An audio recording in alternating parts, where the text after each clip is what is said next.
नमस्कार। आज हम ऑनलाइन क्लासेस के अंदर बीए पार्ट थर्ड के द्वितीय प्रश्न पत्र आधुनिक विश्व के इतिहास के अंतर्गत जापान के आधुनिकीकरण का अध्ययन करेंगे।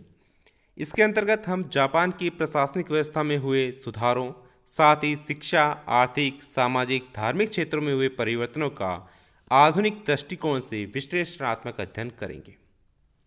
जापान, जिसे उगते हुए सूर्य का देश भी कहा जाता है, उसकी आधुनिकीकरण से पूर्व राजनीतिक स्थिति बहुत ही शोचनीय थी।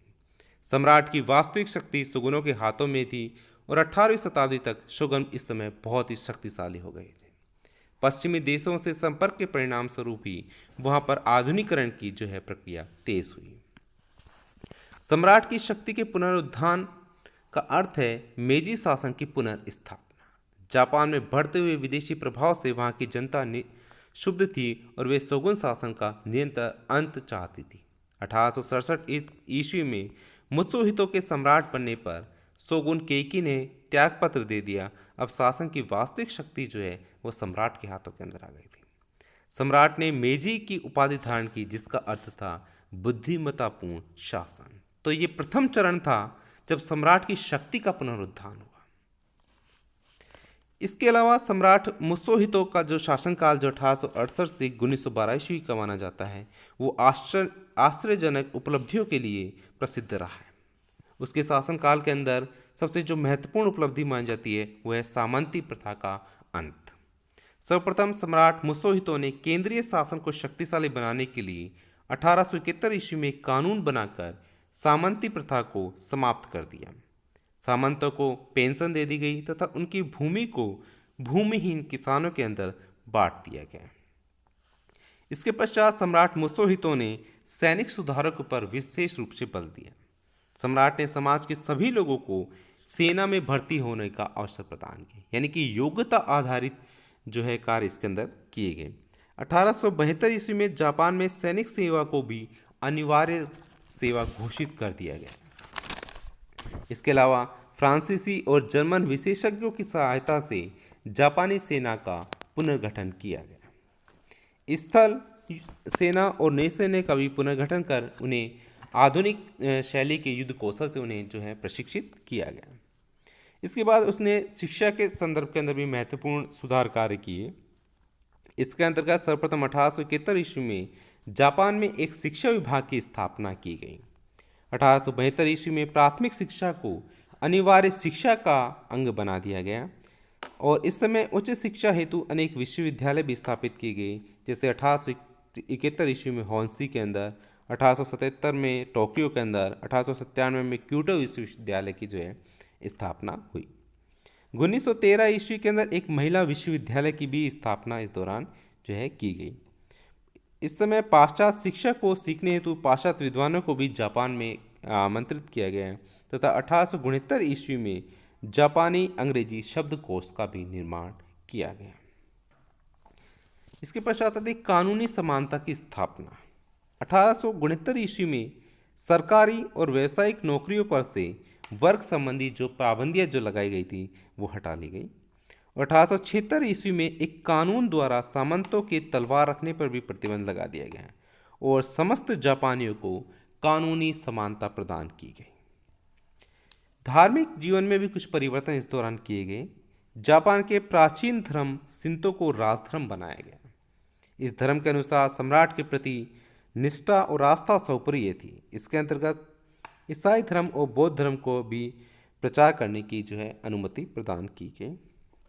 इसी समय कुछ आर्थिक विकास के कार्य भी किए गए, जो निरंतर उनकी अर्थव्यवस्था को मजबूत करने का लगातार प्रयास किया गया, जिसके अंतर्गत जापानी सरकार के द्वारा या सम्राट मुत्सुहितो के द्वारा बड़े बड़े कारखाने स्थापित किए गए। इसके लिए पश्चिमी देशों से मशीनें मंगवाई गई और 1870 ईस्वी में एक उद्योग मंत्रालय की भी स्थापना की गई। 1875 में प्रथम सीमेंट का कारखाना स्थापित किया गया और 1876 में कांच का कारखाना तथा 1870 ईस्वी में होन्सू में रेशम लपेटने की मशीन स्थापित की गई। 1875 ईस्वी में जापान में पहली रेलवे लाइन का भी निर्माण हुआ, जो टोक्यो से याकोहामा तक जाती थी। 1868 ईस्वी में एक तार लाइन भी स्थापित की गई। 1873 ईस्वी में जापान में प्रथम राष्ट्रीय बैंक की स्थापना की, जो 1880 तक 150 से भी अधिक हो गई।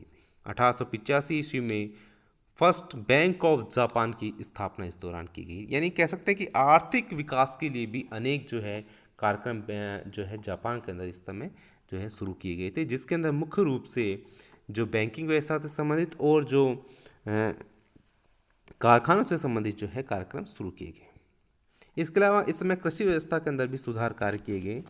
इसके अंतर्गत 1872 ईस्वी में किसानों को अपने खेतों का जो है स्वामित्व प्रदान किया गया और कृषि की पैदावार बढ़ाने पर इस समय विशेष रूप से बल दिया गया। उन्हें राजकीय सहायता प्रदान कर हर तरह से लाभान्वित करने का जो है प्रयास किया गया। इस समय कुछ प्रशासनिक सुधार कार्य भी हुए। शासन तंत्र को मजबूत बनाए रखने हेतु जापान में 1889 में संवैधानिक शासन की स्थापना की गई और इस नए संविधान में संसद या डाइट के अंदर 2 सदन रखे गए, उच्च और निम्न सदन। उच्च सदन में कुलीनों सामंतों को स्थान दिया गया, वहीं इसके विपरीत निम्न सदन के सदस्य जनता द्वारा निर्वाचित होते थे। जनता को कुछ मूल अधिकार भी इस समय प्रदान किए गए। इस समय सामाजिक क्षेत्र में भी अनेक परिवर्तन हुए, जिसके अंतर्गत जापानियों के सामाजिक जीवन में जो परिवर्तन हुए वे पाश्चात्य लोगों की भांति वेशभूषा को पहनने लगे, वे हाथ हिलाकर अभिवादन करने लगे और इसके अलावा 1872 ईस्वी में सरकारी अधिकारियों के लिए भी वेशभूषाओं का निर्धारण किया गया। इसके अलावा पाश्चात्य ढंग के वस्त्र का जो नियंत्रण जो है पहनावे के अंदर वो आने लगे। इसके अलावा न्याय व्यवस्था के अंदर भी कुछ महत्वपूर्ण सुधार कार्य किए गए। 1882 ईस्वी में फौजदारी कानूनों का संग्रह किया गया, जिन पर फ्रांसीसी कानूनों का प्रभाव देखने को मिलता है।